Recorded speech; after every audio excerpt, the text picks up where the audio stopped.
You begin by feeling the warmth of the earth, so still above, yet so alive beneath. With every step, pressure builds in silence. Your feet rest upon ancient sleeping lungs of fire, and though you cannot feel it, the earth remembers. The ground beneath you feels solid. It holds your weight, carries your steps, accepts your presence without question. But beneath this quiet strength, something moves.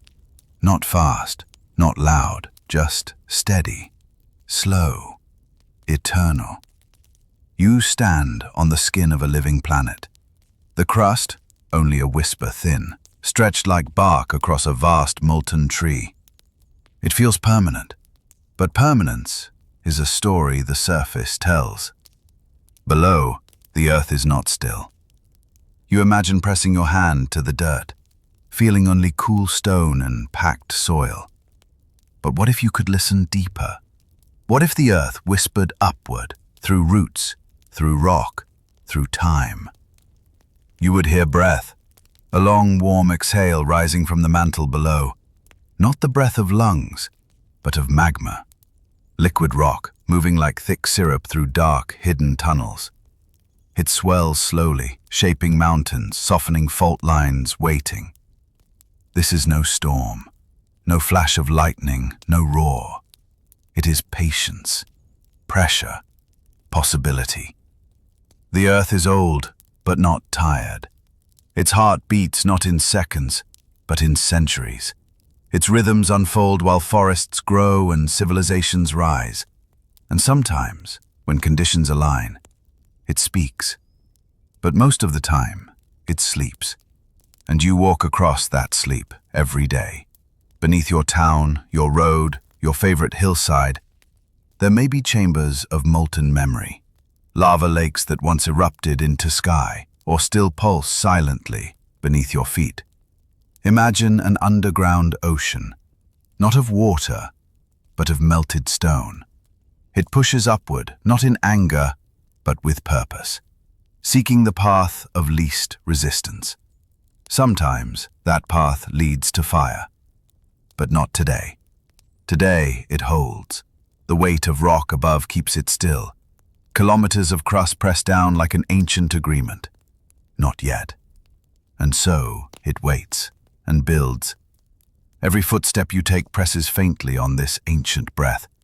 And still, you feel nothing. Because the earth is quiet, but never empty. Beneath the calm of meadows, of forests, of still lakes, there are chambers as wide as cities. Domes of magma stretching for miles, held in check by time and silence. You walk on this silence. You picnic on it, build homes on it, fall asleep on it. And the earth listens, unmoved, but not unaware. The story of a supervolcano does not begin with fire. It begins with waiting, with heat gathering in dark places, with magma thickening like thought. Birds wheel through warm air. No one speaks of what sleeps below. The signs are subtle. A gentle uplift of the land, a rise in heat, tiny quakes like a heart murmur beneath the crust. To the untrained eye it looks like nothing, but to the earth, these are the stirrings of breath. Not a gasp, just an inhale. You sit on a rock that was once molten, once part of a world reshaped by fire, and you don't even know it. The earth keeps its past well hidden, and yet it is always there, folded into the layers below, like pages in a buried book, each one telling a chapter of eruption, ash, and silence. You walk over these buried stories. You don't see them, but you're surrounded by them. Mountains built by ancient explosions, valleys carved by the weight of falling ash. Your world was shaped by the deep breath of supervolcanoes, by eruptions that blanketed skies, darkened suns, cooled summers. And still, most of the time, they sleep. That's what makes them powerful. Not their violence, but their patience. Their ability to wait for centuries, without a word, without a warning. And you move above them like a shadow passing over stone. Fragile, brief, unaware. But the earth remembers. It remembers every eruption, every shift of pressure, every crack in the crust that whispered, "Now." And even as you sleep, its lungs continue to fill, slowly, endlessly. The crust beneath your bed is older than your ancestors, and the magma beneath that, older than the mountains themselves. But it is not gone. It is not gone. You may never see it rise. You may never hear it move. But it is there, always. A sleeping presence beneath your days. A soft warmth under your coldest winters. A pulse that matches nothing on the surface, and yet shapes all that you know. You breathe in, and wonder for a moment, what else beneath your feet is breathing too?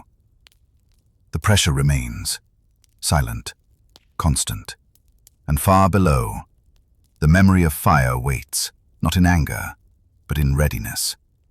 Because even the most peaceful earth holds the memory of flame. And as you walk away from this thought, toward valleys that seem calm and safe, something deep and ancient stirs beneath them and builds the silence into shape.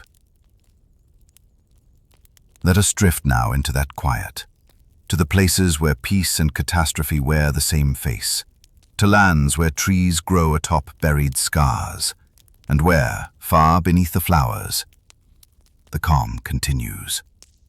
Beneath peaceful valleys and gentle plains, lie calderas, wide as cities, holding centuries of silence. The past is buried deep where magma waits with patience. This quiet is not safety, but a breath between heartbeats. You walk through a meadow. The sun warms your shoulders. Grasses sway in the breeze, soft and unaware. A bird sings from a nearby branch, and for a moment everything feels untouched. But you do not realize what lies beneath your feet.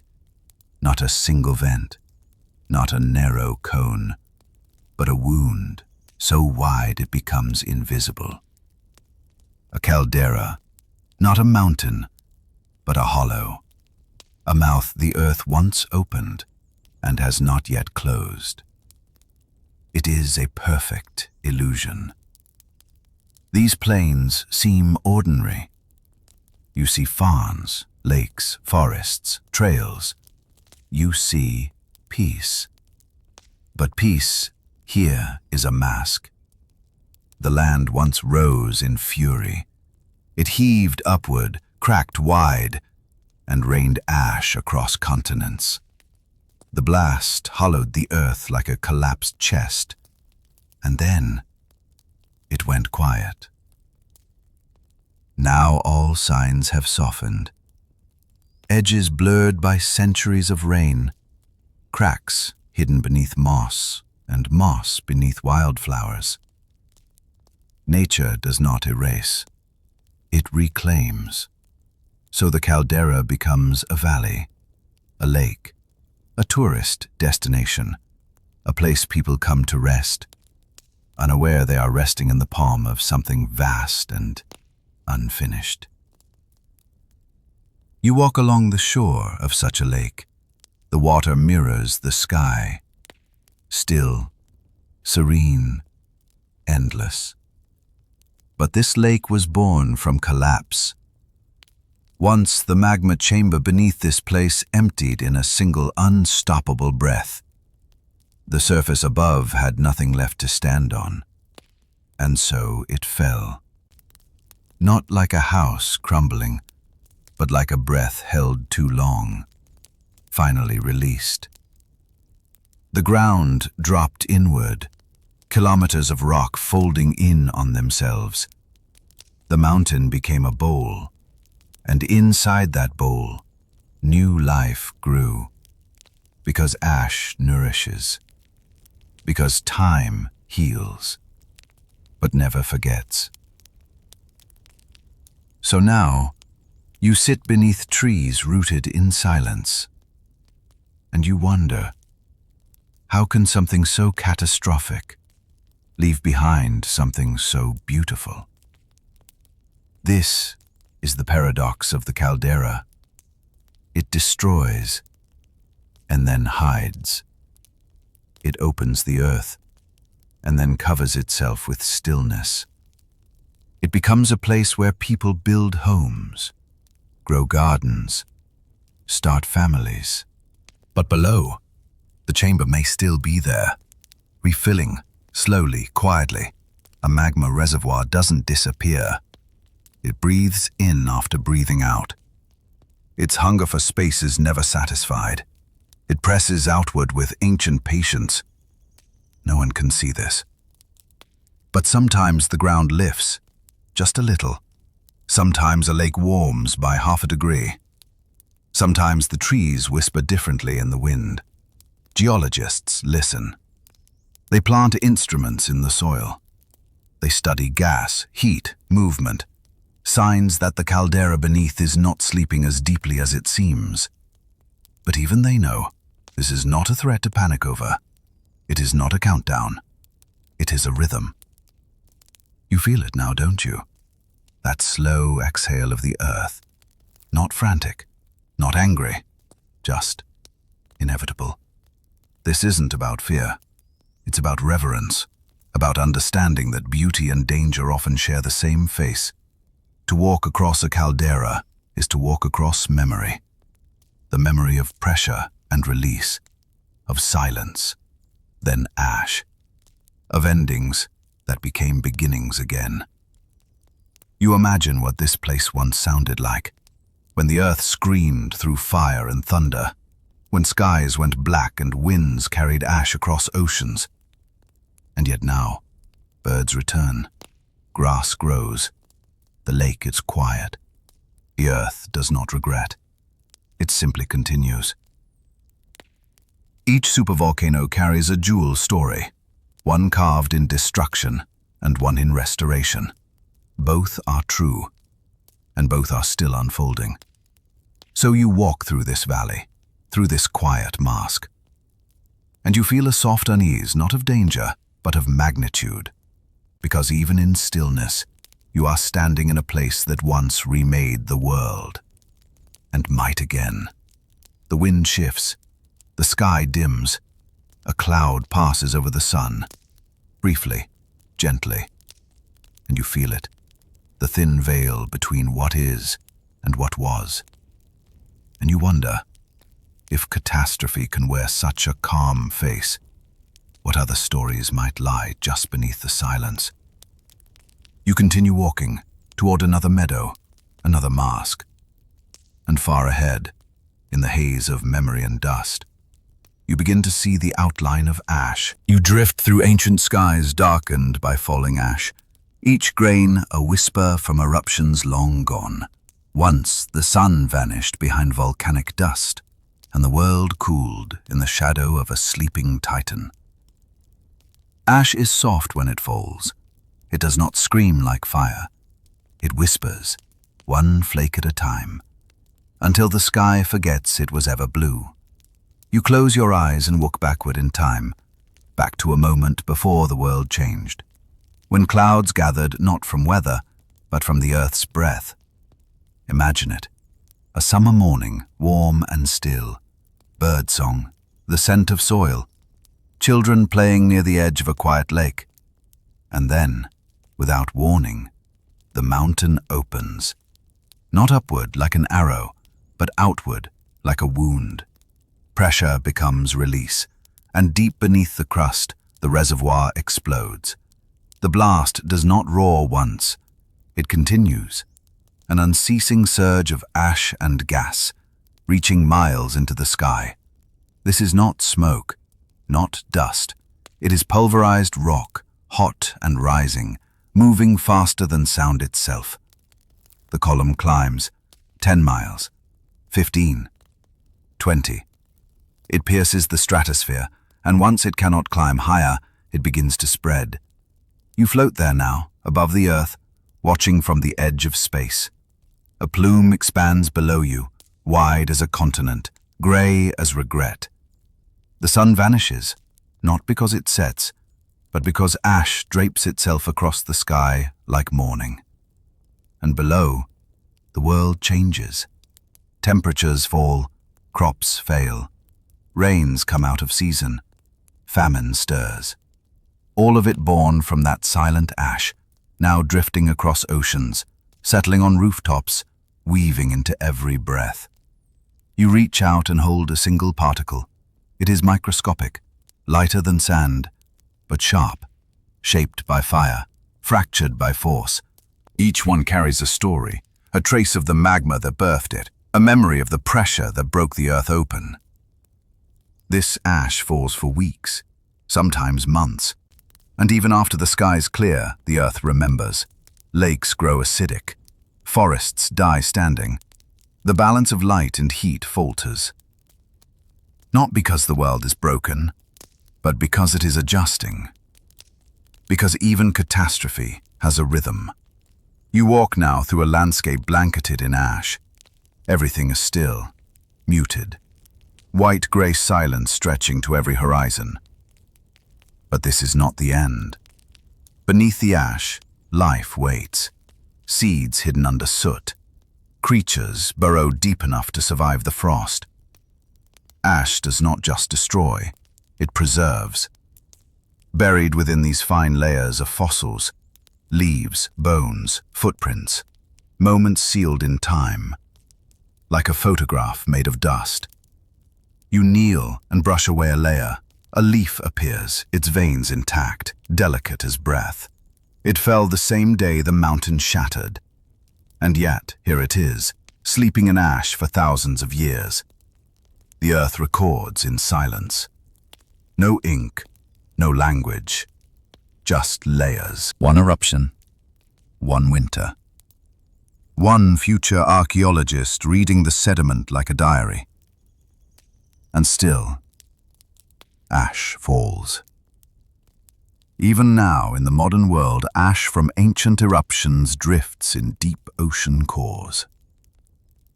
Scientists read them like whispers from deep time.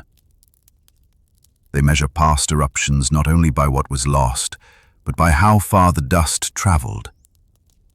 From Toba to Greenland, from Yellowstone to the depths of the Pacific.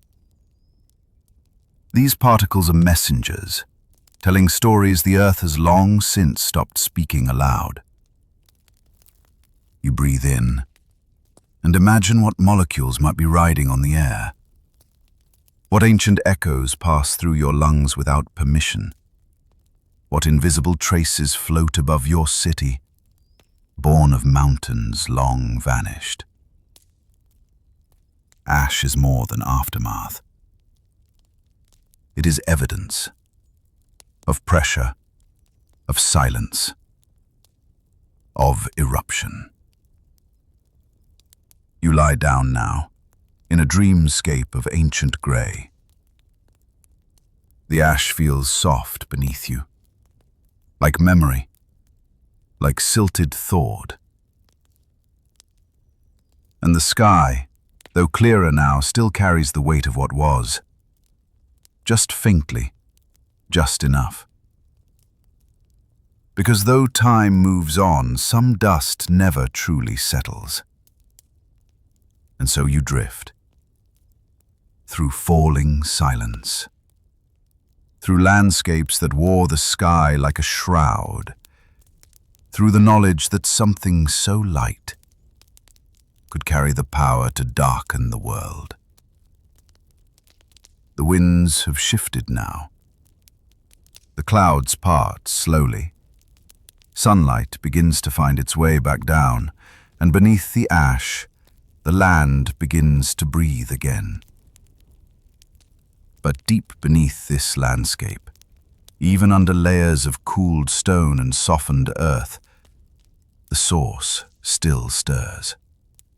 Not gone, only waiting, waiting for the silence to fill again, for the chamber to press outward once more, for the next breath to begin. And as you open your eyes, you find yourself walking again, toward a distant shape on the horizon, a curve, a ring, a whisper of fire, in the land of the sea, far beneath the Pacific's trembling edge. A ring of volcanoes circles like a crown of flame, but within this circle, something deeper stirs. A chamber, vast and hidden, gathering energy with every moment.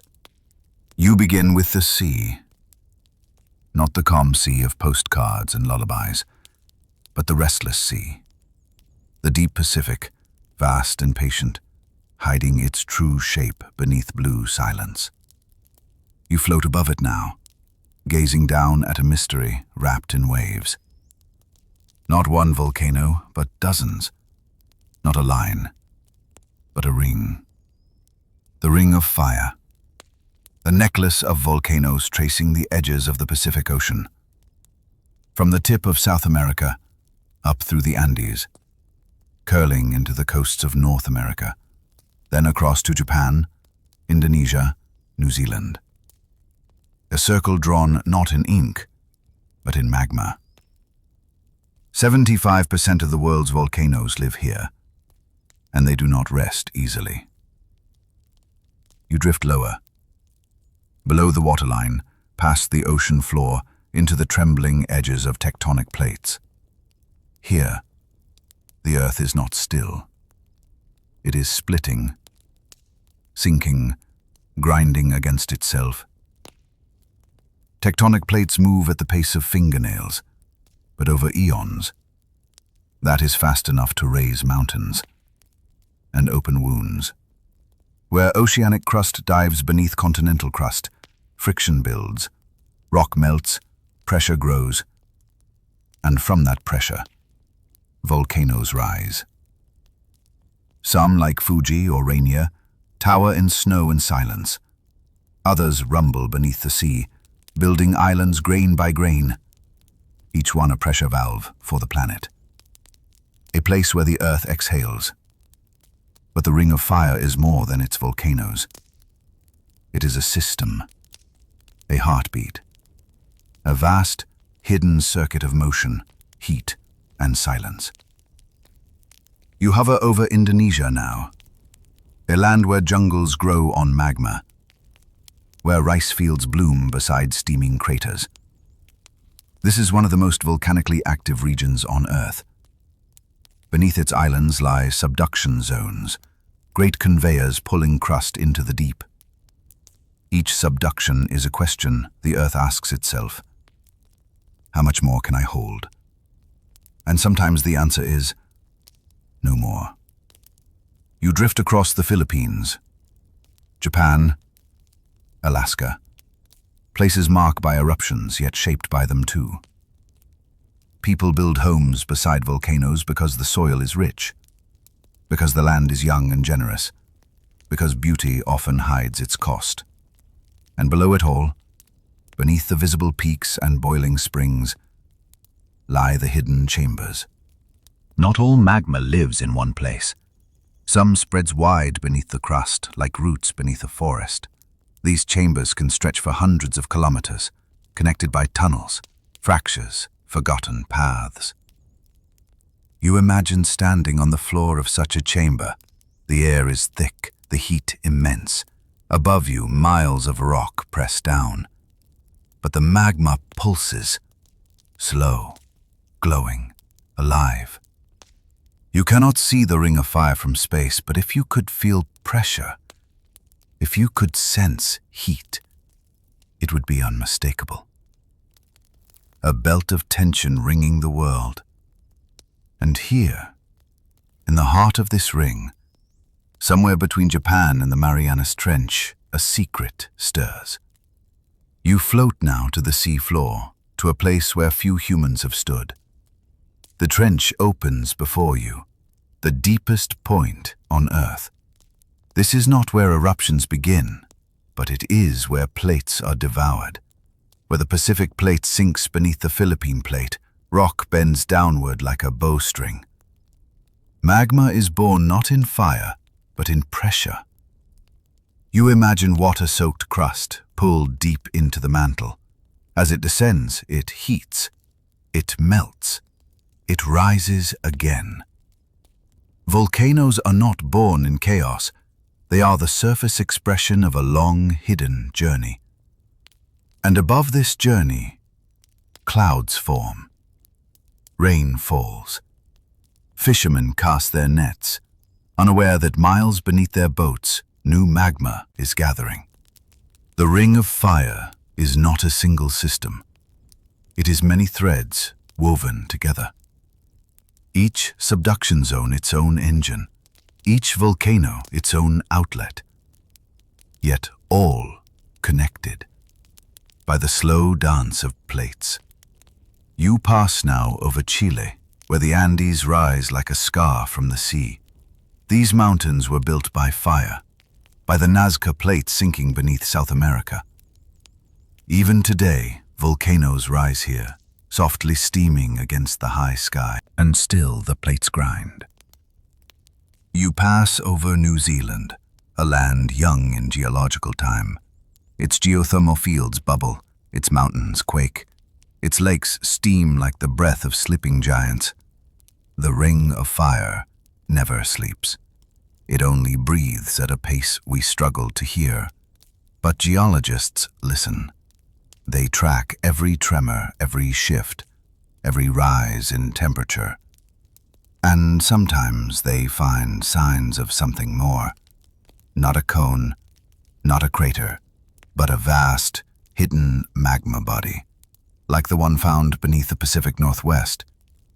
This is not a typical volcano. It is a reservoir, deep, wide, rising, not ready to erupt, but not still either. These are the supervolcanic systems that hide within the ring, the secret heart of fire. Not every part of the Ring of Fire will birth a supervolcano, but here, in the folds between plates, in the junctions where stress concentrates, the potential waits. And as you float above this ring, this belt of creation and collapse, you begin to feel something deeper. Not just fear, not awe, but wonder that a planet can move so slowly and still hold such power, that silence can stretch across centuries and still echo with unfinished thoughts, that islands can rise from nothing and then vanish beneath waves of ash. You pass now over Kamchatka, over Hawaii, over the Kuril Islands, all pieces in a circle that wraps the Pacific like a thought held too long. And within this ring, beneath the calm of the sea, you begin to sense it. The quiet swell, the pulse of something enormous, gathering. Not to frighten, not to surprise, just to continue. Because pressure has no agenda, it only grows. And in that growth, it seeks expression. Perhaps not today, perhaps not for another 1,000 years, but in time, the secret heart of the ring will rise. Not all at once, not everywhere, but somewhere, deep beneath the calm face of the ocean. And as the winds shift and the sea reflects the moon again, you rise gently from the depths. You leave the trench behind, the plates, the magma, the breath of stone, and you move now toward land again, to the plains of a sleeping colossus where bison walk above fire and geysers sing the pulse of what waits below. You lie in a meadow where bison roam and geysers sing. But under Yellowstone's golden surface, a pulse of heat and rock ticks like a slow clock. One of Earth's largest breath-holding hearts sleeps here. You arrive in silence.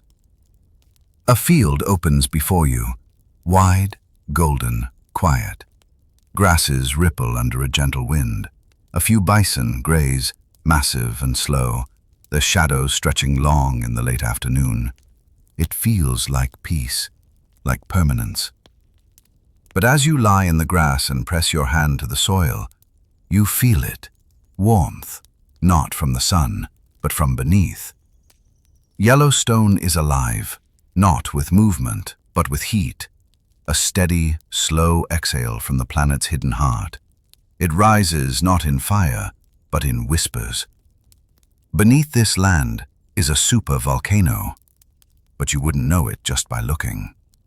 There are no towering cones here, no lava rivers, just wide valleys, quiet forests, crystal rivers, and the occasional hiss of steam escaping from stone.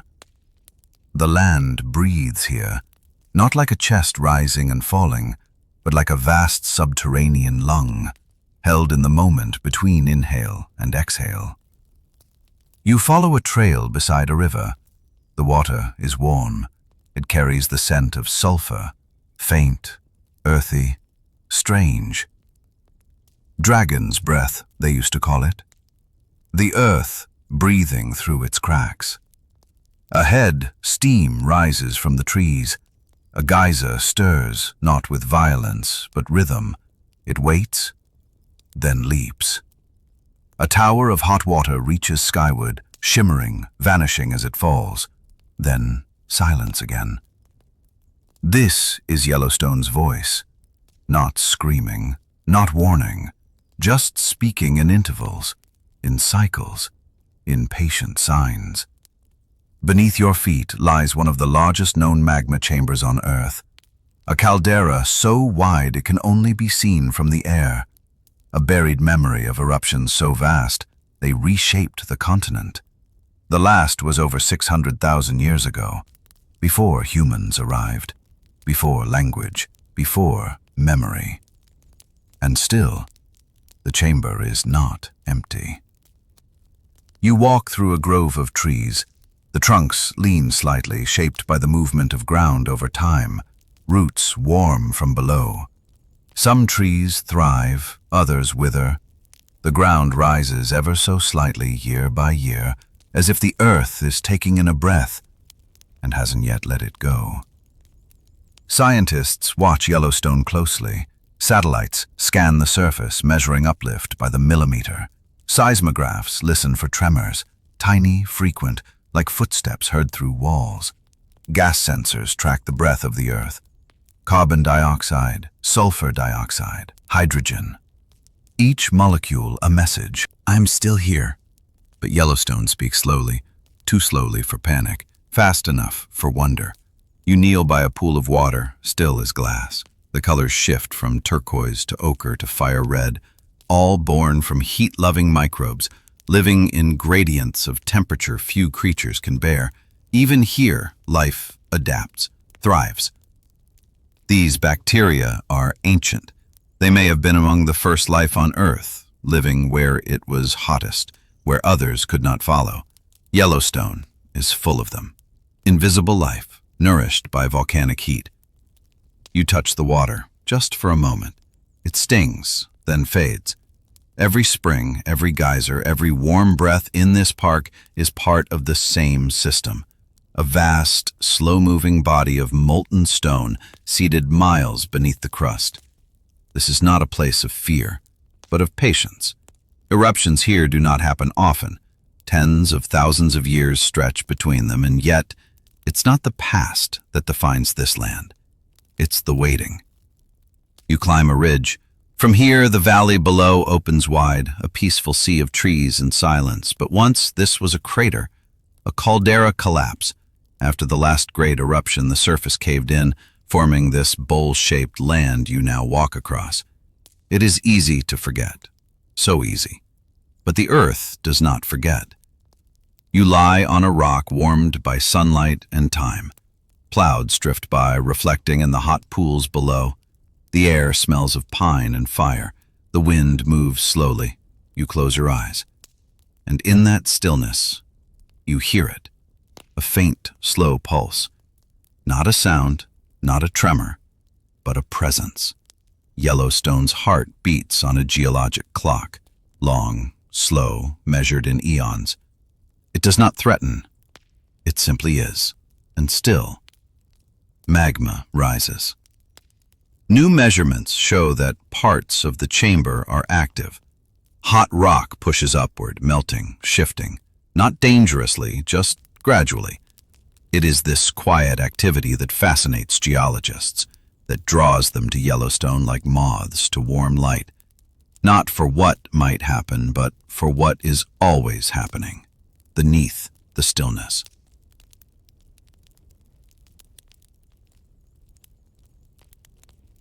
And as you step again into the open meadow, bison grazing under the growing dusk, you wonder what it means to live atop a sleeping heart.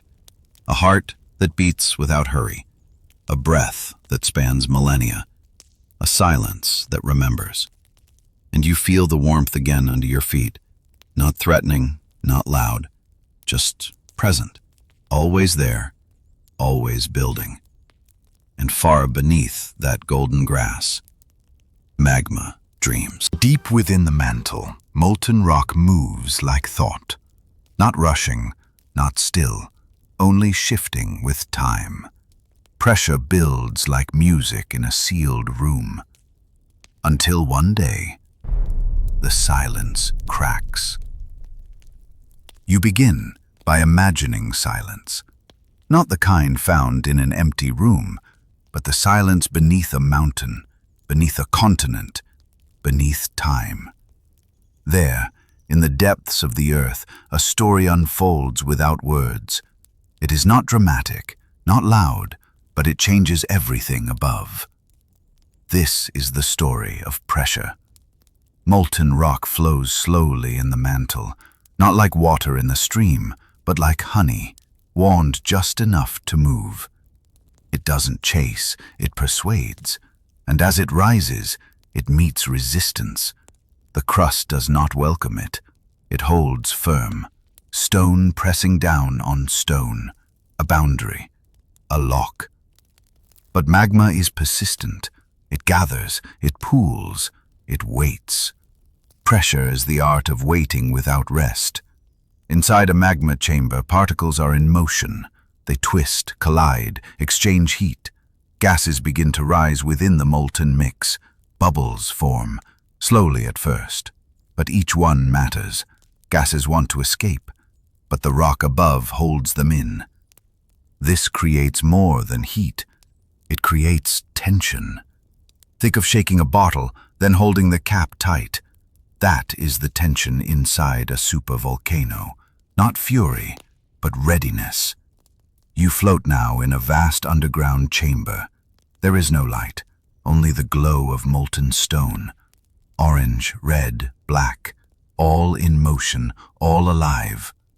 Around you, the walls of the chamber press inward. They hold the shape, they contain the power, but nothing holds forever. The longer magma sits beneath the crust, the more it changes. Crystals begin to form inside it. The magma thickens. Gas becomes trapped, and trapped gas is potential. This isn't a countdown. There is no clock ticking in the crust, only signs, slow signs. The uplift of land, the rise of gases at the surface, the way earthquakes begin to swarm, like tiny knocks on a locked door. Scientists watch these signs closely. They map the heat, they listen to the quakes, they measure the breath of the earth as pressure begins to find its voice. Still, eruptions rarely come as surprises. They come from patterns, from thresholds crossed. But there's no single moment where the system says, now. Only a curve, an accumulation, a point where patience becomes release. You lie now at the edge of a caldera. The soil is warm. A geyser sighs behind you, sending a thin column of steam into a quiet sky. All feels calm. But beneath, pressure is moving. Not upward, not outward, just moving. It seeps into cracks, expands existing faults, creates its own language in stone. You reach down and pick up a pebble. Hold it in your palm. Solid, cold, unmoving. But its ancestors once flowed from molten rock. It is the child of patience, of pressure that became form. The science of this story is slow. Rock melts not in minutes, but across geologic ages. It moves not in floods, but in pulses. Geologists call this process magma evolution. It's the quiet alchemy of time.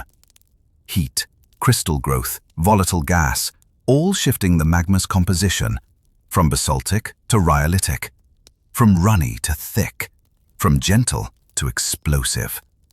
The more time that passes, the more dangerous the magma may become, because thicker magma traps more gas, and more gas means more force, and more force means less warning when the chamber can no longer hold. You are walking now beside a hot spring. Its edge is ringed with mineral deposits, evidence of what the earth releases to keep its silence intact. Because this is what volcanoes are. The earth's release valves. Not punishments, not accidents. Just balance. The planet builds pressure, the crust resists, and when the two no longer agree, an eruption resets the scale. Sometimes small, sometimes world-changing, but always earned. Pressure is never sudden. It builds like music. One note, then another, until the chamber is full of sound you can't yet hear, but will. You rest now in a field of obsidian, black glass formed in the instant magma meets air. Sharp, beautiful, silent, a frozen scream. This glass was once a liquid, once a thought buried deep. Now it gleams under the sun, the result of patience transformed. And you think, how many pressures lie beneath your own surface? How many slow forces build quietly inside you, waiting for space, for release, for light? We are not so different from the earth. We hold tension. We bury heat. We carry chambers of emotion that slowly evolve, that one day must rise. You continue walking. The ground is stable, but the science says otherwise. It says uplift, release, not as a threat, but as a rhythm that has shaped continents, seeded new life, cooled ancient skies, and though it may take centuries, it always returns to its refrain. You stop beneath a small tree, its roots spreading over warm soil. It doesn't know what lies beneath, it simply grows, and that is enough. For now, the magma stays below. The gas stays trapped. The crust holds. But the chamber is not still. It continues to shift, to age, to learn. And as you rise and begin walking again, you do not hear an explosion. Only the wind, only your breath. But far beneath your steps, the silence holds its shape. For now. And ahead, on the path that leads through ash and silence, something old sleeps. Not dead, only dormant. Not all winters are born from seasons. Some come from the earth itself, sudden, global, breathless. You walk through the echo of one such winter, where ash became sky, and summer forgot to arrive. You wake to silence. Not the hush of morning mist, but the heavy, floating silence of a world that has lost its sun. The sky is wrong. It glows a pale gray, colorless, weightless, wide. And the air carries no birdsong. This is not a dream. This is a memory. A memory buried in ice cores, in tree rings, in layers of ash sleeping beneath fields and oceans. You are walking through volcanic winter. It doesn't come with snow. Not at first. It comes with ash, with aerosols, with sulfur reaching high into the sky, and staying. The eruption is over, the mountain has emptied itself, the ash has risen, the fire has gone out. But now the sky forgets how to be blue. You watch from above, as particles spread across the globe, not falling, but floating in the upper atmosphere. Microscopic mirrors, reflecting sunlight away. Turning warmth back into space. Turning summer into shadow. Volcanic winter doesn't scream. It settles. A thin layer, invisible to most. But it changes everything. Temperatures drop, slowly, but everywhere. By 1 degree. Then 2. Then more. Rainfall shifts. Harvests fail. Snow falls in places that haven't seen snow in centuries. You walk through a field, once golden with grain, now dry and cracked beneath a pale sky. The crops did not rot, they never grew. Because the sun never truly returned. In some places, people watched the moon turn red. In others, they saw halos of strange light surrounding the stars. As if the heavens had changed shape. But it was only Earth, responding to itself. The eruption had ended. But its breath lingered. You sit by a lake, once teeming with birds. Now still. The water is colder than it should be. The fish swim deeper, slower. Some vanish. Life knows. It adapts. But not always fast enough. In ancient China, records spoke of frost in summer. In medieval Europe, monks wrote of failed harvests, of bread riots, of famines that spread like fire across villages. And all because, somewhere, a volcano had whispered into the sky. You think now of Tambora. 1815. A single eruption. A mountain in Indonesia. And then, the year without a summer. Snow fell in June in North America. Crops withered in July. By August, famine had a name. Poets wrote by candlelight at noon. Horses collapsed in the street. People migrated not for war or money, but for warmth. One mountain. One breath. 1 year. Forgotten by the sun. The ash from that eruption reached the stratosphere. Tiny particles of sulfur dioxide, spread by high-altitude winds, circling the earth like a veil. These were not black clouds. They were thinner than air, but thicker than memory. And they stayed. Not for days. But for years. You walk through a village in this imagined past. Children wear layers in July. The hearth burns through summer. And still, people wait for the sun. But the sun cannot pierce the sky. It shines, but it does not warm. And so the world adjusts. It always does. Some creatures vanish. Some adapt. Some endure. And you wonder, how thin is the line between climate and chaos? Between a bright morning and a dim decade?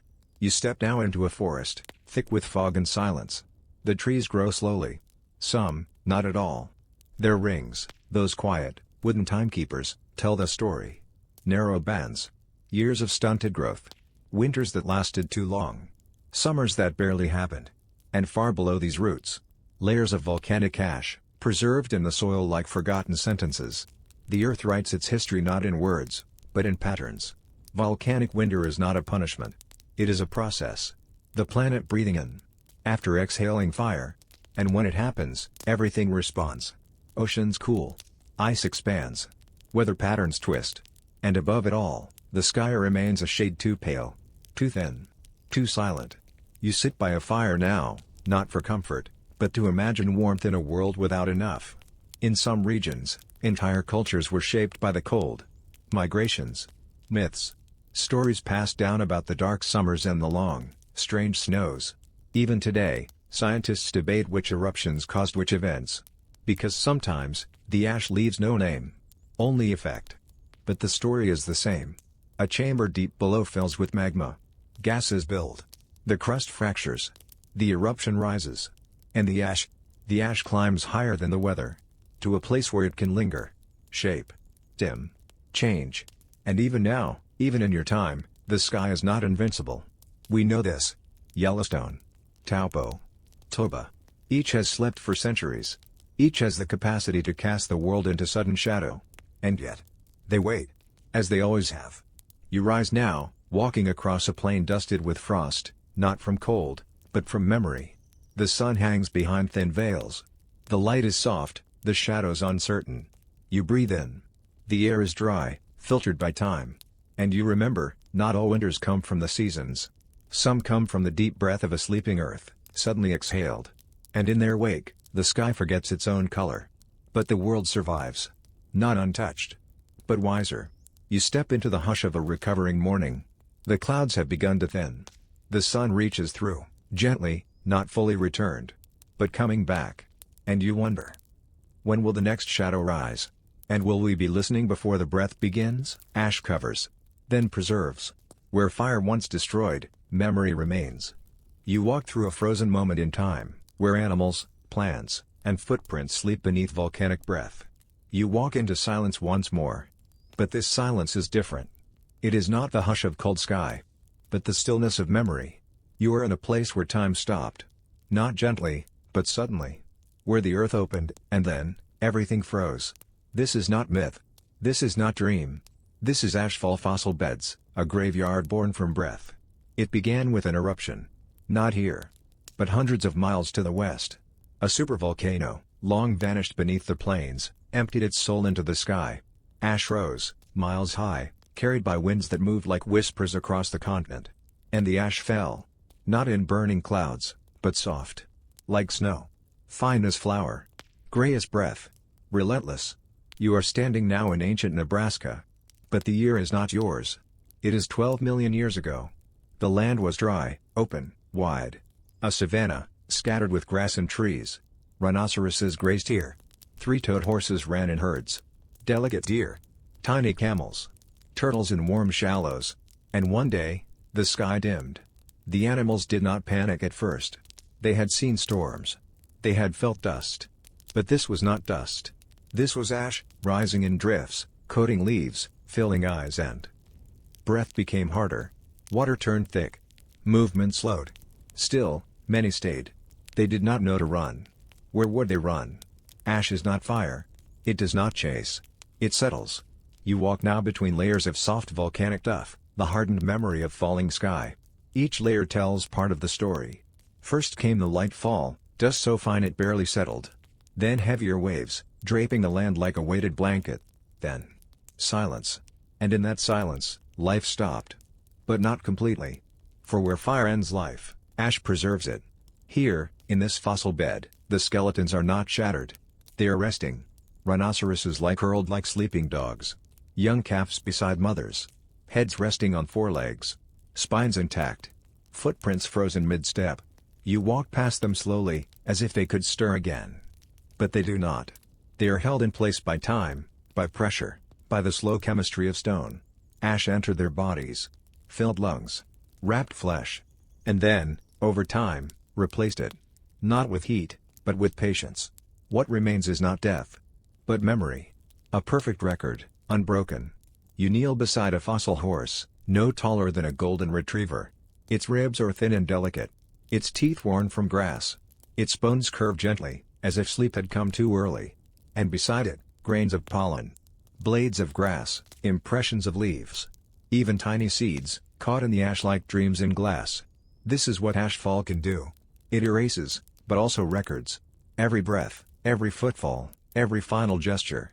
Etched into stone. You walk on, past turtles still folded in their shells. Past birds, wings outstretched in stillness. Even insects, so fragile in life, so enduring in death. And you feel something else, humility.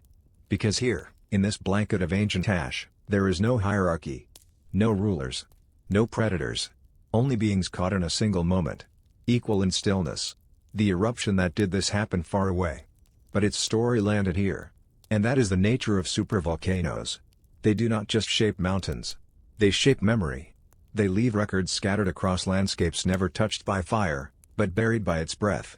Geologists find these layers everywhere. In South America. In Asia. Even in Antarctica.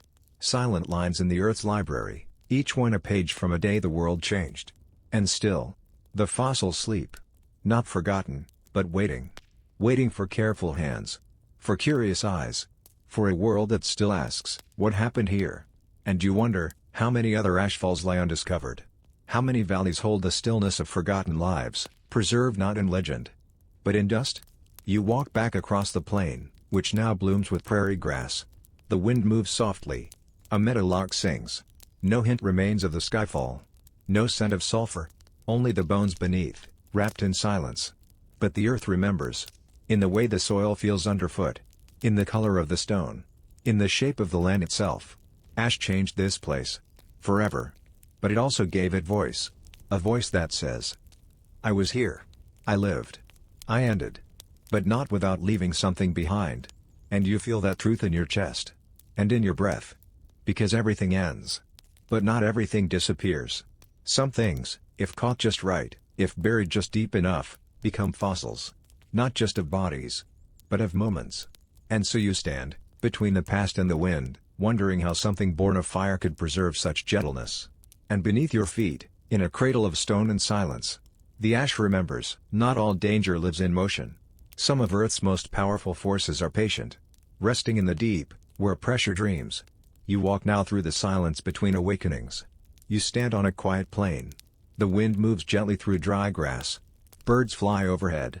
Clouds drift without hurry. And beneath your feet, a silence waits. This is not the silence of absence. It is the silence of rest. The kind of silence that holds memory, and breathes slowly in the dark. This is the long sleep between eruptions.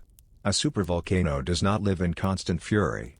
It does not boil daily, or tremble each season. Its rhythm is slower, its breath measured in millennia. You walk across Yellowstone again. Nothing moves beneath the surface. No steam rises. No animals flee. But still, the chamber is there. Miles wide. Miles deep. Holding heat. Holding time. And like many others across the planet, Taupo in New Zealand, Toba in Indonesia, Campi Flegrei in Italy, Ira in Japan, these systems sleep. But they do not forget. The Earth is never truly still. Even in its quiet, there is motion. The plates continue to shift. Water moves deep into the crust. Magma changes its shape, its chemistry, its intention. You imagine lying down above one of these chambers. Your body pressed to warm stone. You feel nothing at first, just stillness, just age. But if you could wait long enough, you would feel the land rise. By centimeters. By inches. As magma gathers again, ever so slowly. Like thought returning after a long sleep. Volcanoes age. They evolve. They forget how they erupted before. And so the next eruption, if it comes, is never quite the same. And yet, some never erupt again. You step now into the caldera of Long Valley, California. Its last great eruption was nearly 800,000 years ago. Since then, only murmurs. But beneath this serene bowl, there is warmth. Gas. Pressure. A system that sleeps, but is not gone. It waits, not in hunger, but in neutrality. Because that is the truth, the Earth does not erupt to punish. It erupts to adjust. You sit on the edge of a collapsed ridge, a place once lifted by pressure, then pulled inward by emptiness. Eruptions do not simply begin. They are the last act in a story told slowly. A chamber fills. Gas separates. Cracks form. Stress finds weakness. And only when the conditions align, only when patience turns to necessity, does the system speak. Until then, it rests. And so, the long sleep begins. Years become centuries. Centuries stretch into thousands of years. Forests grow above. Animals migrate across. People settle. Build towns. Plant gardens. Tell stories. And often, they forget what lies beneath. But the volcano remembers. Not in a conscious way. Not with warning or will. But in heat. In slow, mathematical change. You think now of Lake Toba, a vast body of water in Sumatra. It is peaceful. Beautiful. But its waters fill the mouth of an ancient eruption that once dimmed skies across the world. That eruption left marks in Greenland ice. In African soil. In the genes of those who came after. And yet, for thousands of years since, it has been still. The world walks across sleeping giants every day. Sometimes with reverence. Sometimes unaware. You wonder, what does it mean to live on borrowed time? Is it fear? Or simply respect? You walk now along a fault line, a place where the crust stretches, ever so slightly, year by year. Each movement makes room for something ancient to shift inside. Even a sleeping volcano requires space to rest. And beneath that rest, crystals grow in molten rock. Bubbles rise. The composition changes. This slow chemistry is the science of readiness. Not for today. Not even for tomorrow. But for someday. And between now and someday, life goes on. You lie beneath a tree whose roots stretch into old ash. The tree does not know. It drinks, it grows, it bends in the wind. It trusts the stillness. But the stillness is only the space between notes. One day, long ago, this tree's ancestors were buried in seconds. Today, its branches reach toward sky, unaware of the sky that once turned dark. And so you ask, how do we live between eruptions? Do we measure, watch, prepare? Or do we listen? Without fear? Science watches. Seismographs hum. Satellites scan. Chemistry is tested in lakes and soils. But the pace of the volcano is not ours. It does not answer to clocks. Only to balance. You walk through a museum now. Glass cases hold fragments of the past, ash layers, pumice, fossilized trees. Not as warnings, but as stories. Each one says, this happened. And it will happen again. But not yet. You press your hand to a cooled volcanic rock. It is rough, ancient, stable. It has seen fire. Now, it holds only silence. And in that silence, there is peace. Because the long sleep is not a threat. It is a gift. A space to grow. To learn. To listen. To prepare. You walk once more into the open plain. The sky is wide. The ground is warm. And somewhere far below, a system waits. Not to strike. But simply. To return. Someday. But not today. Today, the volcano dreams. The eruptions have passed. For now. Ash has settled. Pressure sleeps. But the earth is never done speaking. You lean in, listening. To what comes next. You stand still. The wind is soft. The air smells like stone, and grass, and quiet memory. The volcano behind you has not moved. It rests. But it is not gone. You feel the earth beneath your feet, steady, layered, warm. It holds the weight of time. It holds your steps without question. And somewhere in that stillness, you begin to listen. The earth does not shout. It whispers. And you are finally quiet enough to hear it. Not in words, but in rhythms. In the slow shifting of continents. In the steam that rises before dawn. In the sudden silence before birds return after the storm. What does the earth whisper next? It says, I am not finished. Because it never is. The story of volcanoes is not a story of endings. It is a story of continuation. Of breathing. Of breaking, reshaping, and beginning again. Every supervolcano that has slept will wake. Eventually. But that is not the lesson. Not the fear. Not the warning. The lesson is this: between the fires, there is always time to listen. You walk beside a river now, cutting through black volcanic rock. Each bend is shaped by eruptions long past. Each ripple holds 1,000 years of erosion. The water does not fear the mountain. It learns to move around it. And so can we. The earth has always been more patient than us. It takes centuries to warm a magma chamber. Ages to cool a lava flow. Whole civilizations can rise and fall between one exhale and the next. But even now, the whispers continue. You see it in Iceland, where new land is born from fire beneath the sea. In Hawaii, where lava creeps through forests at midnight. In Kamchatka, in the Andes, in East Africa's rift. You see it in the trembling, in the heat, in the steam. The earth whispers in movement. It says, I am remaking myself. And so much of that remaking begins below. Where we cannot see. You imagine now a deep chamber, silent, dark, vast. No light. No sound. And yet, things are happening. Crystals are forming in molten rock. Bubbles of ancient gas rise through silicate soup. Tiny changes. Subtle shifts. Each moment so small, but together. They shape the next eruption, the next caldera, the next silence. You sit on a cooled lava flow, its surface cracked, ropey, quiet. Once, this rock glowed like the sun. Now it is cool beneath your fingers. But it remembers. The minerals within tell stories, of how fast it cooled, of what gases were trapped, of where it came from. This is what the earth leaves us, fragments of its whispers, frozen into form. And we are learning to read them. Volcanologists listen with machines. They plant seismographs deep in the ground, like ears pressed to the planet's chest. They send satellites above, measuring the rising land by centimeters. They sample water, air, gas, stone. All of it whispers something. All of it says, not now. But someday. And even in sleep, a volcano speaks. The land may look quiet, blanketed in grass, thick with forest, populated with homes. But silence is never emptiness. It is the interval. It is breath. You step into a cave formed by lava long ago. The ceiling is black, glossy, like the inside of a thought. You place your palm on the wall. It feels cold. But inside it, Is warmth from a time you never lived. Heat turned to stone. Memory pressed into structure. This is what remains after the fire: land, minerals, new beginnings. Because the volcano does not only destroy, it creates. Ash feeds forests. Basalt forms new ground. Lava, once cooled, becomes shelter, foundation, soil. Islands are born in the ocean, from eruptions that no one saw. And yet, birds find them. Seeds arrive on the wind. Life begins again. The earth whispers, "Watch what I build next." And so you do. You look across a valley once filled with fire, now green with moss and trees. Children play beside stones that once glowed. Rain falls on ash that now feeds crops.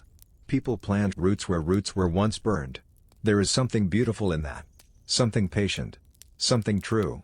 Because after all its power, after the roar, the smoke, the winter skies, the volcano steps back. And life returns. Always. Not in spite of the eruption, but because of it. You walk now under stars. The night is cool. Still. No rumble beneath your feet. But the whispers continue. In your bones. In the cracks of ancient rock. In the thin warmth of a distant geyser. What will the earth whisper next? You may not know. Not tonight. Not this century. Maybe not in your lifetime. But someone will listen. Someone always does. And so, you rest now. Not in fear. Not in urgency. But in quiet awareness that the world is always becoming. The fire may return. The ash may rise again. The sky may turn gray for a season. But after that, there will be green. There will be stone. There will be silence. Followed again by birdsong. You breathe in. The earth exhales. And in the pause between, you hear it. The low, ancient whisper. Wait. Watch. Listen. I am still telling the story.